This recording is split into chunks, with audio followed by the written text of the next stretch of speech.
I am back from the hardware, so I'm ready to piece this thing together. I'll show you what I bought.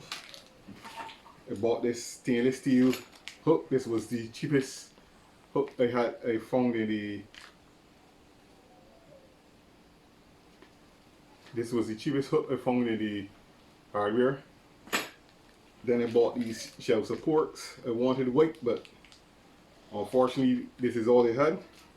I bought this 4-inch drill bit and 4 flush mount hinges. These hinges was the cheapest I could find.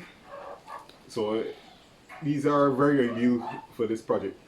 You're not looking to overexpense yourself, as it's just display shelving. Okay, I'm getting ready to piece this thing together.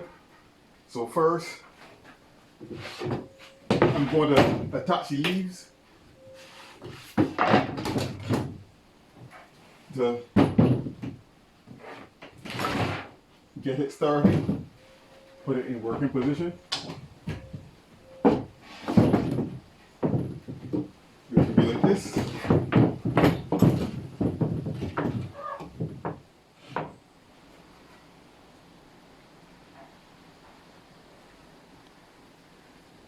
These marks on the wood represent my shelf layout. These marks.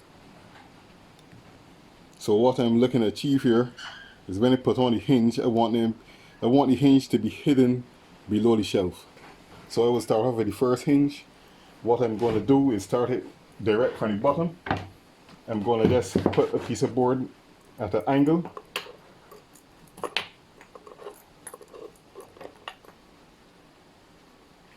Like that. Keep in mind these are not the ideal hinges to use for this. This was a cheap hinge and something that can work.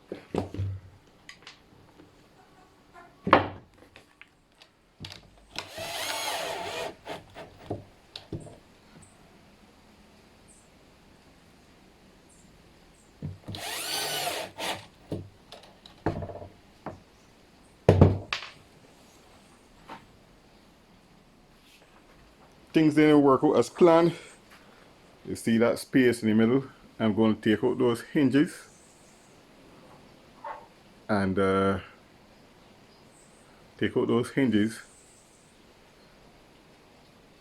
pull it in some more. What I'm going to do now is simply transfer. I'm going to use a smaller rod here, but I'm simply going to transfer the measurements on that piece of rod and then mark it on all 2 pieces of wood.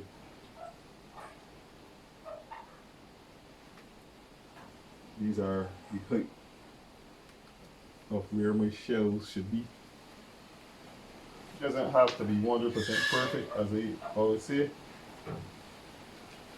but putting it on the rod can make it a little easier.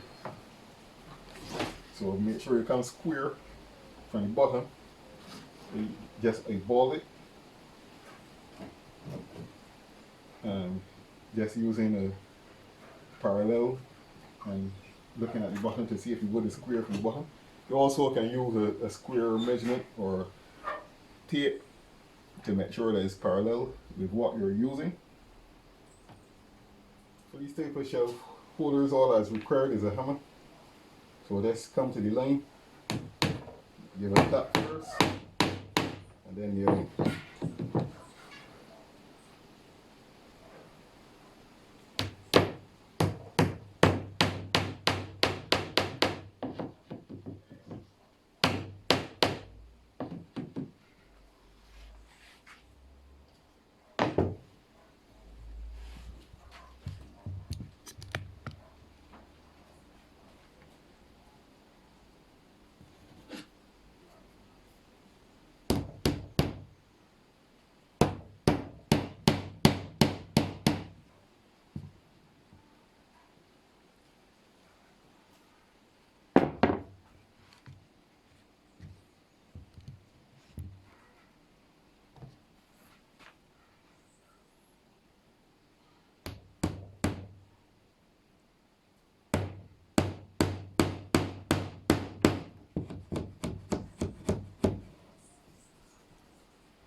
flip and repeat everything we just did. And repeat.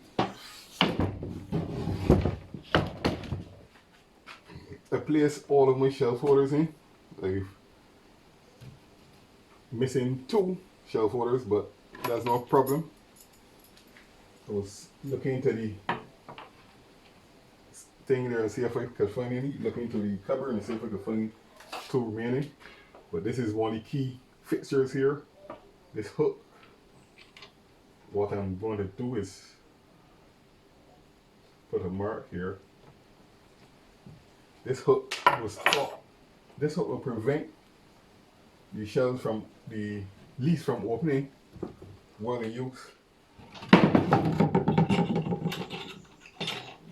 Okay, there's a good reason that happened. I'm about to put in another key piece into this whole situation. What I'm going to do is drill. What I'm going to do is drill a hole in the corner of each shelf and place a small pin in it to stop it from kinking over just like it has done just now. So what I'm doing here now, I'm just tapping the top to give it a slight hole for using the bit after. That will give me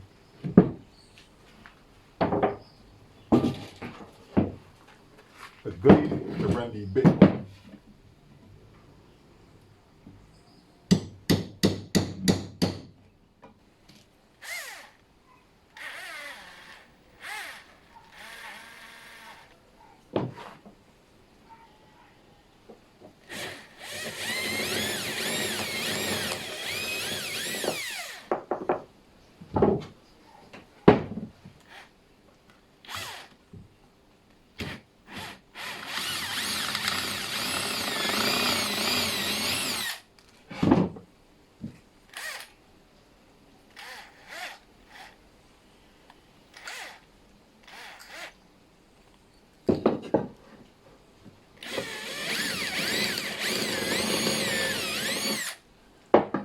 What I'm about to do now is put the dowels in the back of each shelf. Put a little glue first to hold it in position. Just a little tap with the hammer. That's it.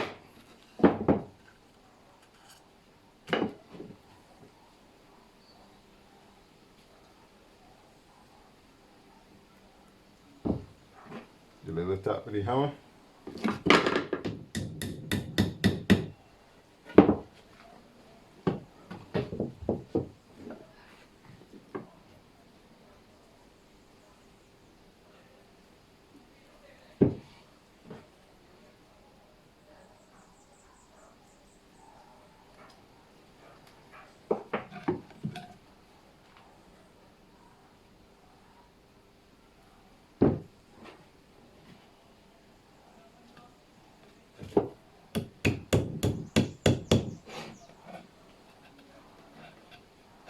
What I'm going to do is just put a drill hole,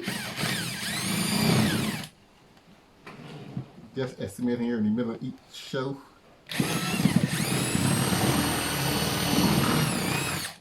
This is how this works now. The theory is you put the pin just like that, and now it holds pressure.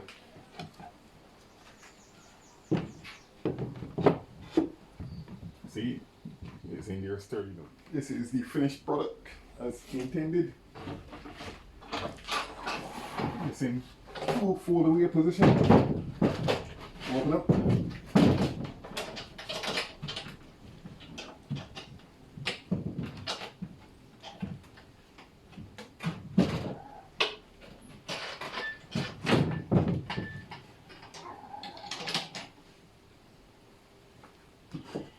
Spin like this.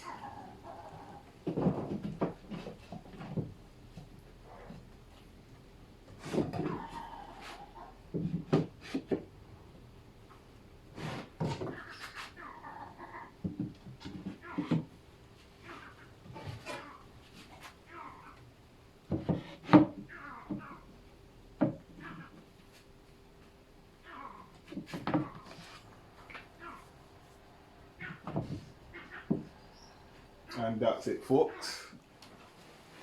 This Christmas village display was made in intention for it to be fully collapsible, able to disassemble by anyone easily and reassemble easily. No screws or anything to disconnect the shells or anything like that.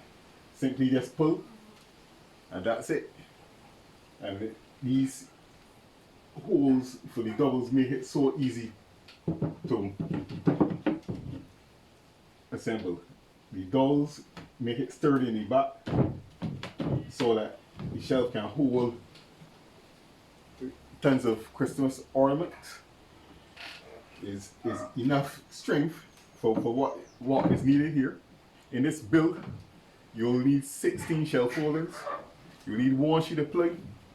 You need a couple hinges and a latch. And that's it. You got the tools you'll need: a hammer, a tape, a square, a drill, and a circular saw. If you don't have a circular saw, all this can be cut with a handsaw. So I already prepared this. I sand this down. Oh, I forgot some sandpaper. So I sanded this down. I'm going to put a coat of primer, some more primer that I have here, and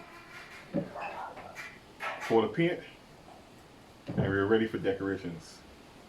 So if you like the project, you plan to build one, or if you're inspired to use this as your Christmas holiday project, please leave a comment in the section below, and don't forget to like and subscribe. And yeah guys,